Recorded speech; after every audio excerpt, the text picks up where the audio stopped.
जय हिंद दोस्तों। तो चलिए अब आज हम लोग फिर बिहार पुलिस का मैथमेटिक्स का सेट लगाते हैं। और आप लोग जैसा कि देखे ही होंगे, टीचर का जो एग्ज़ाम हुआ उसमें जो हम लोग सेट लगा रहे थे, बहुत क्वेश्चन उसी पैटर्न पे आया, रीजनिंग से लेकर के मैथ तक, जिसका हम सॉल्यूशन भी दिए। तो चलिए दोस्तों, आज फिर जो है हम लोग बिहार पुलिस का मैथमेटिक्स का सेट लगाते हैं। और पैटर्न मैथमेटिक्स में भी बिहार पुलिस में यही रहेगा। ठीक है, हम लोग जल्द ही एक मैराथन क्लास लेकर के आ रहे हैं आप लोग के लिए। बिहार पुलिस का प्रीवियस ईयर का जितना भी क्वेश्चन होगा सभी जो है हम लोग कराने का कोशिश करेंगे। तो चलिए आज हम लोग देखते हैं। देखिए यहाँ पे है क्या, ए बी सी और डी के बीच किसी निश्चित राशि को इस प्रकार विभाजित किया गया है कि भागों का अनुपात ए बी सी डी 4:12:30:45 हो। यदि ए और डी के भागों के बीच अंतर 5,535 रुपये हो तो कुल राशि रुपये में ज्ञात करें। ये हमारा रेशियो एंड प्रोपोर्शन का हिसाब है, अनुपात और समानुपात का।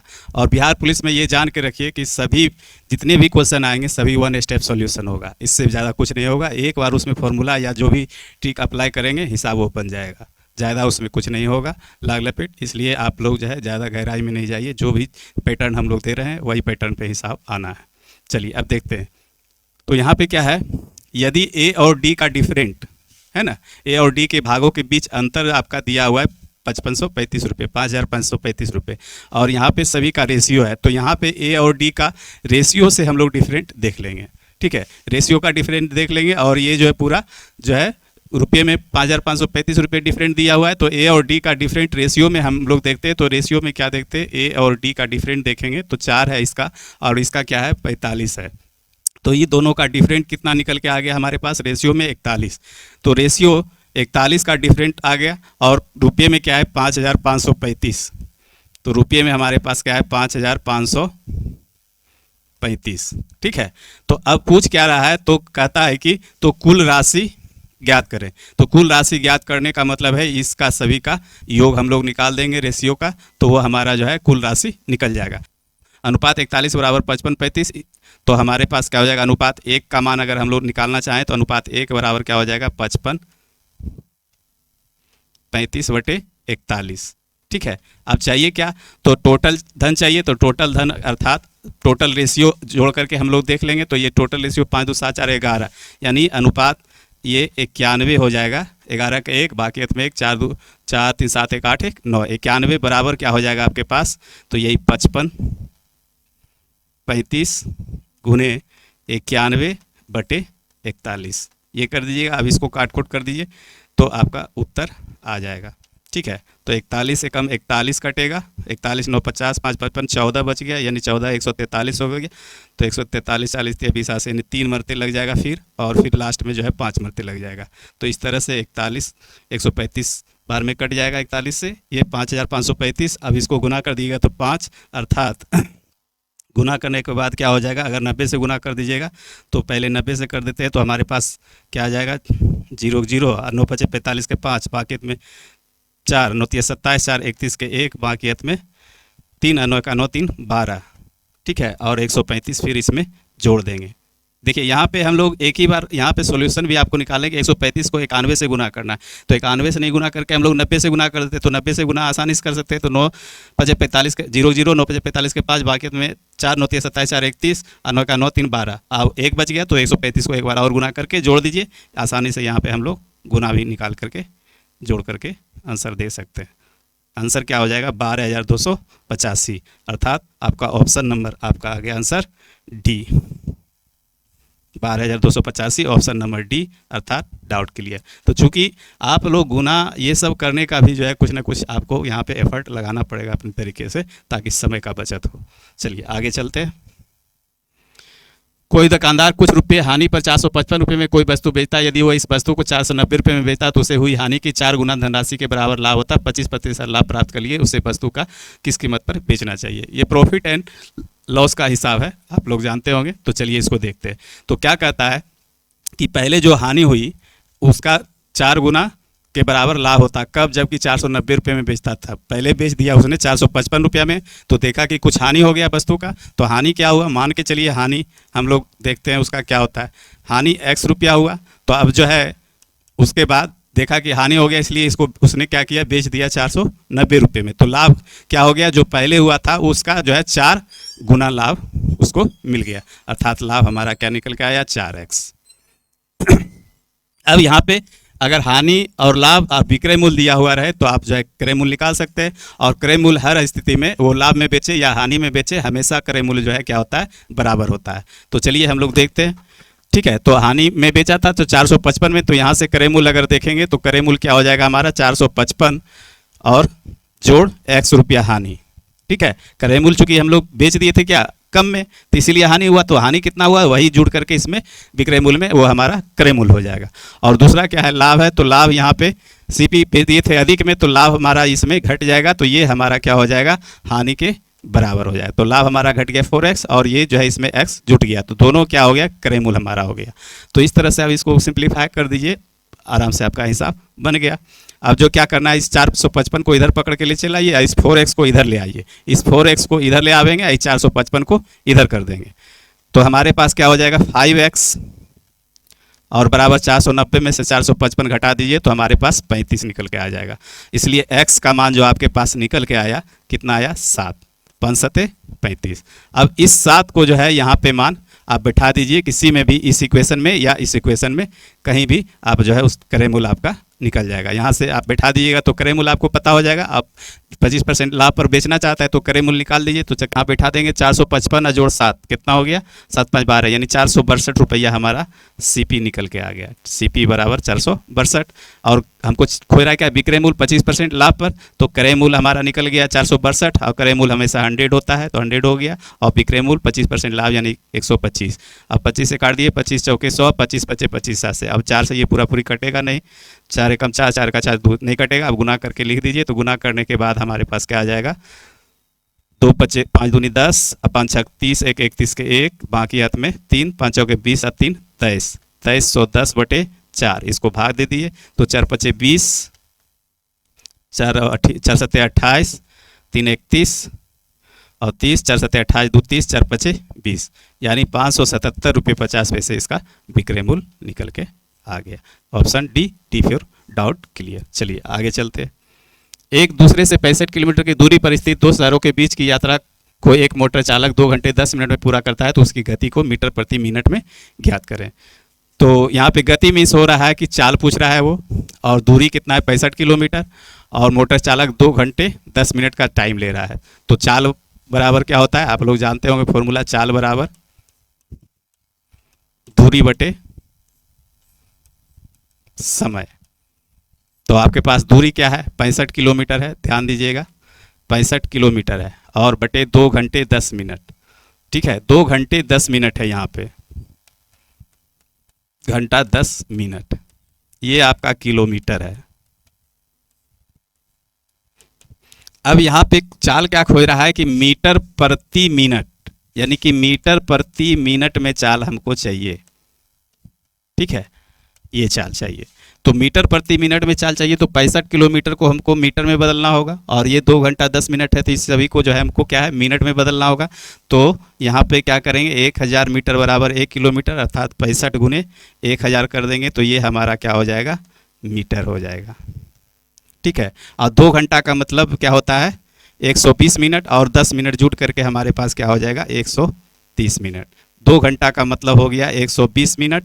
ठीक है, और 10 मिनट जुट गया तो हमारे पास हो गया 130 मिनट। ये चीज़ें आप समझ रहे होंगे आसानी से, कोई बड़ी बात नहीं है। अब इसको 1 0 से 1 0 यहाँ ख़त्म कर दीजिए, और 13 पचे 65, अर्थात हमारे पास उत्तर क्या आ जाएगा 500 मीटर प्रति मिनट। उसका चाल जो है क्या है 500 प्रति मिनट है। ठीक है, 500 मीटर प्रति मिनट, यानी कि 1 मिनट में वो 500 मीटर जाएगा। इस तरह से ऑप्शन आपका हुआ B for best of luck. चलिए बातें आप समझ चुके हैं आसानी से ये सब कोई। अब एक आता है अगला क्वेश्चन, एक गांव की जनसंख्या 18,000 से बढ़कर 22,500 हो गई, वृद्धि की प्रतिशत ज्ञात कीजिए। कुछ नहीं है, एक स्टेप में निकलेगा। 22,500 हो गया कब 18,000 से बढ़ करके, तो 22,500 18 4 22, यानी कि बढ़ोतरी कितना हुआ 4500 का, 4,500 का, तो कितने में बढ़ा आपका 18,000। पहले जनसंख्या 18,000, तो 18,000 में बढ़ाइए, प्रतिशत खोज रहा है 100 से गुना कर दीजिए, 2 0 से 2 0 खत्म कर दीजिए, 1 0 से यहाँ काट दीजिए। अब जो है कटेगा पूरा पूरी, तो काट दीजिए, तो 9 दूनी 18, 9 पचे 45, 50 हो गया अर्थात 2 25 50, सॉरी 2 25 50 हो गया, यानी 25%। जनसंख्या में वृद्धि क्या हुआ, उसका 25% का वृद्धि हुआ, अर्थात option number C for challenge for you. चलिए अगला क्वेश्चन, निम्नलिखित में से कौन सी ट्रेन सर्वाधिक तेज गति की होगी। देखिए दोस्तों, यहाँ पे सिर्फ जो है चाल सबका दिया हुआ है, वेरिएंट मतलब अलग अलग इकाई में दिया हुआ है। सभी का चाल आप जो है जो आपको सुविधा बुझाए उसके अनुसार से चाल को एक यूनिट में आप बदल दीजिए, और कुछ नहीं है। तो हम लोग यहाँ पे ये मीटर पर सेकेंड है, इसको रहने देते हैं हम अपनी सुविधा के अनुसार। 1500 मीटर प्रति मिनट है, तो 1500 मीटर है, तो ऊपर में मीटर तो ठीक है, ये ठीक है, और मिनट है तो मिनट का मतलब सेकंड में बदलेंगे तो 60, 1 मिनट बराबर क्या हो गया 60 सेकंड, तो 60 से भाग दे दीजिए, तो ये काट दीजिएगा, 6 दूना 12, 3 15, 6 25 30, अर्थात इसका भी मान 25 मीटर प्रति सेकंड आ गया। इसका भी मान जो है हमारा क्या आ गया 25 मीटर प्रति सेकंड। तो ये दोनों आपका बराबर हो गया, इसलिए ये दोनों में कोई बड़ा छोटा नहीं आया। अब 90 किलोमीटर प्रति घंटा, इसको देख लेते हैं। तो 90 किलोमीटर प्रति घंटा है, इसको मीटर पर सेकंड में बदलने के लिए आपको बता चुके हैं, क्या बता चुके हैं कि अगर बड़ी इकाई से छोटी इकाई में जाएंगे तो छोटा अंक ही ऊपर रखेंगे। तो छोटा अंक 18 और 5 में कौन है 5 है, तो 5/18 अर्थात 18 5 90, अर्थात आपका ये भी निकल के क्या आया 25 मीटर पर सेकेंड। ये भी आपका 25 मीटर पर सेकेंड आ गया। तो इस तरह से ये भी चाल 25 मीटर और बी भी चाल 25 मीटर पर सेकेंड और ए भी 25 मीटर पर सेकेंड। तो इसलिए कोई भी छोटा बड़ा इसमें नहीं है, सभी चालें बराबर है आपस में, इसलिए ऑप्शन जाएगा आपका डी फॉर डाउट क्लियर, इनमें से कोई नहीं। चलिए अगला क्वेश्चन को हम लोग देखते हैं। ए और बी एक काम को 8 दिन में कर सकते हैं, बी और सी वही काम 12 दिन में कर सकते हैं, ए बी और सी मिलकर 6 दिन में पूरा कर सकते हैं, ए और सी मिलकर कितने दिनों में पूरा करेंगे। दोस्तों ये रेशियो एंड ये टाइम एंड वर्क का हिसाब है, और उसमें हम बराबर करते आ रहे हैं कि एक ही फॉर्मूला आप हमेशा लगाइए, इफिशिएंसी इनटू डेज बराबर वर्क, है ना। इसी पे इसको भी हम बनाएंगे, इफिशिएंसी इनटू डेज बराबर वर्क। बस यही एक फॉर्मूला आप लगाइए, यही सभी जगह इसी का उपयोग होगा, time and work and pipe and system में सभी का इसी का उपयोग करेंगे। चलिए अब हम लोग देखते हैं। तो है क्या हमारे पास ए प्लस बी क्या है 8 दिन में करता है, ठीक है, ये 8 दिन में आ गया। और बी प्लस सी 12 दिन में, बी प्लस सी हमारा 12 दिन में वही काम करेगा।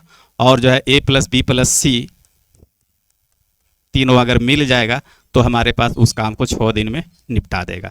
तो अब हम लोग यहाँ पे क्या करते हैं, ये तीनों का हम लोग एलसीएम ले लेते हैं और उससे क्षमता उसका निकाल देते हैं। तो 8 12 6 का एलसीएम अगर आप निकालेंगे तो क्या होगा 24 हो जाएगा, यानी 24 भाग काम जो है ये हमारा क्या हो गया वर्क हो गया, 24 भाग काम हमको करवाना है। लास्ट में ध्यान दीजिएगा ए प्लस सी का मान पूछ रहा है, ठीक है। तो 24 भाग काम करवाना है, तो काम का इफिशियंसी उसके पास क्या आ जाएगा, तो 8 या 24, ये 3 भाग काम करेगा सेम टाइम में, और ये 12 दूना 24 2 भाग काम करेगा, 6 चौक 24। अगर एक एक दिन अगर काम करना हो तो इफिशियंसी उस सबका क्या है 3, ए प्लस बी का इफिशियंसी 3 भाग काम करने का है, बी प्लस सी का 2 भाग है, और तीनों मिल करके अगर करेगा तो 4 भाग काम करेगा। अब काम हमको किससे करवाना है, तो कह रहा है कि नहीं ऐसे काम नहीं करना है, हमको जो है काम करवाना है सिर्फ ए प्लस सी से। ये बताओ कि ए प्लस सी जो है उस काम को कितने दिनों में कर देगा। चलिए अब यहाँ पे आपको दिमाग लगाना है कि ए प्लस सी का मान हम लोग कैसे आसानी से निकाल सकते हैं। तो चलिए हम लोग यहाँ पे देखते हैं ए प्लस सी का मान कैसे निकालते हैं। तो ध्यान दीजिए यहाँ पे क्या कीजिए, देखिए ए प्लस बी और ए प्लस बी प्लस सी है। तो यहाँ पे हम लोग क्या करेंगे, सबसे पहले जो है ये समीकरण जो है ना, ये ए प्लस बी प्लस सी, और इसको माइनस कर दीजिए किसको, तो ए प्लस बी को माइनस कर देंगे हमारे यहाँ पे, तो हमारे पास क्या निकल के आएगा, तो यहाँ पे इसका मान भी माइनस हो जाएगा। तो ये 4 है ना, 4 माइनस 3 कर देंगे तो हमारे पास क्या आ जाएगा 1, और ये माइनस अंदर चला जाएगा, तो इससे क्या होगा ये खत्म हो जाएगा और ये खत्म हो जाएगा और ये खत्म हो जाएगा। यहाँ से आपके पास बचेगा क्या सी, ठीक है। तो यहाँ से सी का मान हमारे पास निकल के आ गया 1, उसका इफिशियंसी।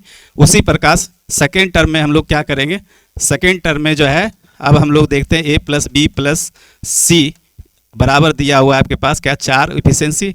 तो सी का मान आ गया, अब जो हमको ए का मान अगर मिल जाए तो आसानी से हम लोग बना सकते हैं। तो क्या करेंगे, देखिए सेकेंड इक्वेशन को, इस इक्वेशन को आप जो है इसमें माइनस कर दीजिए। बी प्लस सी का मान जो है यहाँ पे क्या करेंगे माइनस कर देंगे बी प्लस सी, तो ये अंदर जा करके दोनों को माइनस कर देगा। तो अर्थात बी प्लस सी का मान आपके पास क्या है 2 है, ठीक है।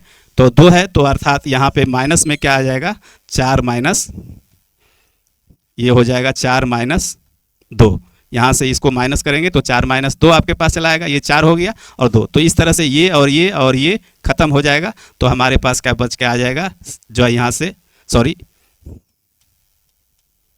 यहाँ पे b प्लस सी, b और c खत्म हो जाएगा। ठीक है, तो हमारे पास निकल के क्या आ जाएगा, इसको ऐसे लिख दीजिए तो और अच्छा रहे, यहाँ पे मान ही रख करके लिख दीजिए। ठीक है, तो यहाँ पे मान रख देते हैं हम लोग, b प्लस सी का मान हमारे पास क्या है 2 है। ठीक है, तो यहाँ पे a का मान हमारे पास निकल के आ जाएगा 4, ये भी माइनस हो जाएगा तो 4 माइनस 2 यानी कि 2। a का मान जो है हमारे पास निकल के आया 2 और c का मान हमारे पास निकल के आया 1, इसलिए हम लोग a प्लस सी का मान निकाल देंगे। तो a प्लस सी बराबर क्या हो जाएगा 1 प्लस 2, अर्थात a प्लस सी का एफिशिएंसी 3 निकल के आ गया। यानी a प्लस सी जो है अगर काम करना चाहेगा तो वो 3 भाग काम कर सकता है, दोनों सेम समय में सभी के, तो 3 भाग काम कर सकता है। तो हमको काम कराना है कितना 24, इसलिए जो है डेज अगर निकालना चाहे a प्लस सी का डेज तो बराबर क्या हो जाएगा वर्क बटे इफिशियंसी, वर्क बटे इफिशियंसी 3 8 24 बराबर 8 दिन में वो काम समाप्त कर देगा। Option number C 4 challenge for you. देखिए है क्या, इसमें कुछ है नहीं, खाली थोड़ा सा इक्वेशन दे दिया, इधर से उधर आपको करना है। तो सबसे पहले a प्लस बी 8 दिन में, b प्लस सी 12 दिन में, a प्लस बी प्लस सी 6 दिन में। तो a प्लस बी का हम लोग इफिशियंसी निकाल लेंगे तो 3 8 24, 3 भाग निकल जाएगा, b प्लस सी का 2 काम और a प्लस बी प्लस सी का 4 काम। इस तरह से इफिशियंसी हमारा निकल गया। अब जो है हमको देखना है क्या लाना है, क्या a प्लस सी, तो ये दिमाग आपको लगाना है कि कैसे a प्लस सी लाना है। तो हम क्या किए, इस इक्वेशन में a प्लस बी प्लस सी में माइनस कर दिए, पहला a माइनस बी कर देंगे तो माइनस दोनों हो जाएगा। तो माइनस होने के बाद इसका मान भी माइनस होगा, तो 4 में से 3 चला गया, 1 बचा, तो यहाँ से c का मान हमको निकल गया। ठीक है, उसी तरह से दूसरा बार क्या कि b प्लस सी को माइनस कर दिए इसमें, तो b प्लस सी को माइनस कर दिए तो 4 में से 2 चला गया, ये बच गया आपके पास 2। ठीक है, ये माइनस है, 4 प्लस 2 चला, 4 में से 2 चला गया, 2 बच गया, तो a का मान यहाँ से निकल गया। तो दोनों का एफिशिएंसी जोड़ दिए थे, a प्लस सी का एफिशिएंसी जोड़ करके 2 1 3 हो गया, तो डे निकल गया। तो वर्क बटे इफिशिएंसी बराबर डेज, तो 3 8 24, 8 दिन में वो काम समाप्त कर देगा। इस तरह से हिसाब है, ये खत्म है। चलिए आगे, एक वस्तु को किसी कीमत पर बेचने में एक आदमी 20% मुनाफा कमाता है, यही वस्तु दुगनी कीमत पर बेचने से मुनाफे का प्रतिशत क्या है। देखिए ये सब क्वेश्चन है, लेकिन बहुत एक लाइन का क्वेश्चन है, लेकिन बहुत गहराई से सोचना है, क्योंकि यही सब क्वेश्चन जो है ओवर कॉन्फिडेंस में आपको मिस होगा। वहाँ पे होता है क्या, देखिए एक वस्तु को किसी कीमत पर बेचने में आदमी 20% मुनाफा कमाता है, तो क्रय मूल्य मान के चलिए कि उसका 100 है वस्तु का, तो उसको बेच हम क्या दिए, तो बेच दिए हम लोग 120 रुपये में। 20% का लाभ लेने का मतलब 120 रुपये में बेच दिए, ध्यान दीजिएगा। अब कहता है कि यही वस्तु दुगनी कीमत पर बेचने से, तो दुगनी कीमत, तो कीमत हम भले दुगनी कर देंगे 120 गुने 2, यहाँ कीमत दुगनी कर रहा है, तो इसका मतलब हो गया कि उसी वस्तु को हम लोग अब बेचेंगे क्या 240 रुपये, लेकिन हमारा जो सीपी रहेगा यही रहेगा, इसी क्रय मूल्य जो है हमारा यही है 100 रुपये, पहले के ही जैसा क्रय मूल्य घट बढ़ नहीं हुआ है, तो ये ध्यान दीजिएगा। तो 100 रुपये का चीज़ हमने खरीदा, अब बेच क्या रहे हैं दुगनी कीमत, यानी कि 120 रुपये में पहले बेच रहे थे, अब बेचेंगे उसको 240 रुपये में। तो हमारे पास जो है लाभ क्या निकल के आएगा, 140 लाभ निकल के आएगा, अर्थात 140 लाभ का मतलब 100 रुपये पे, तो 140% का हमारा लाभ हो जाएगा। यानी हुआ ना 140 बटे 100 क्रय मूल्य कितना 100 पे लाभ और कितना परसेंट, तो 100%, तो ये खत्म हो जाएगा। तो ये फिर मान हमारा पास यही निकल करके चला आएगा। ठीक है, तो 140%, तो ये लाभ हमारा 140% है। तो यहाँ पे आपको ये सब चीज़ें ध्यान रखना होगा, छोटा चीज़ है लेकिन बहुत गहराई से वो पूछा है। ठीक है, चलिए आगे क्या है, एक आयताकार मैदान का क्षेत्रफल 460 वर्ग मीटर है, यदि उनकी लंबाई उनकी चौड़ाई से 15% अधिक है तो उस आयताकार मैदान की चौड़ाई कितनी होगी। ठीक है, चलिए अब हम लोग इसको देख लेते हैं। तो क्या कहता है, चौड़ाई से 15% अधिक है, तो चौड़ाई सपोज दैट मान लिया आयत का ये है 100 है, और उसका लंबाई क्या हो जाएगा, तो 15% अधिक, 15% अधिक जो है ना, 15% अधिक का मतलब क्या होगा, ये हमारा 115 हो जाएगा। ठीक है, यूनिट हो जाएगा।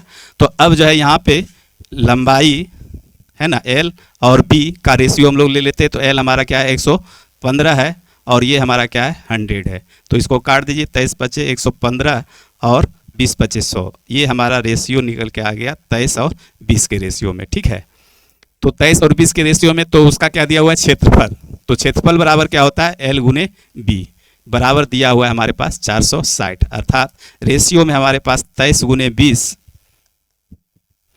बराबर 460।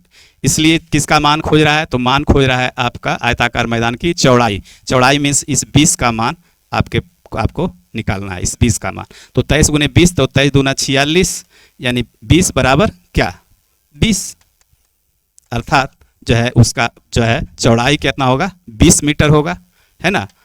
देखिए यहाँ पे 20 का मान खोज रहा है, तो 20 ऑलरेडी यहाँ पे है, तो 23 को हम हटा दिए, तो 23 दूना 46, 20 अनुपात 20 बराबर क्या निकल के आ गया, 20 मीटर। तो इस तरह से आपका ऑप्शन नन ऑफ दी जाएगा, डी इनमें से कोई नहीं। चलिए आगे हम लोग देखते हैं। कहता है एक 130 मीटर लंबी ट्रेन जो 45 किलोमीटर प्रति घंटे की गति से चलती है, वह एक पुल 30 सेकंड में पार करती है, पुल की लंबाई कितनी होगी। तो पुल की लंबाई खोज रहा है, तो पार करने में लगा समय बराबर आप निकालिएगा यहाँ, तो क्या होगा, ट्रेन की जो लंबाई होगा, दूरी बटे चाल होता है ना, दूरी बटे चाल, तो दूरी मीन्स ट्रेन की लंबाई और प्लस पुल की लंबाई, पुल की भी अपनी कोई लंबाई होती है, पुल की लंबाई बटे ट्रेन की चाल। बातें आप समझने का कोशिश कीजिएगा। तो होता है क्या, देखिए सपोज दैट ये हमारा पुल है, ठीक है, ये पुल है और यहाँ पे हमारा कोई भी ट्रेन आ रहा है,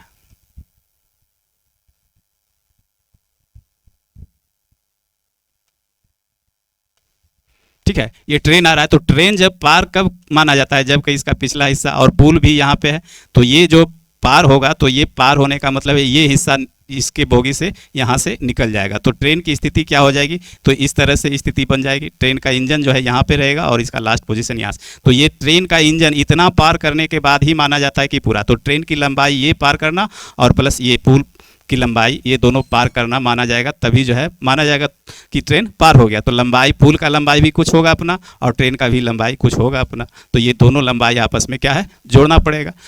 तो कहता है 130 मीटर लंबी ट्रेन, तो ट्रेन की लंबाई क्या है, 130 मीटर है और पुल की लंबाई हमें पता नहीं, ये हमको चाहिए।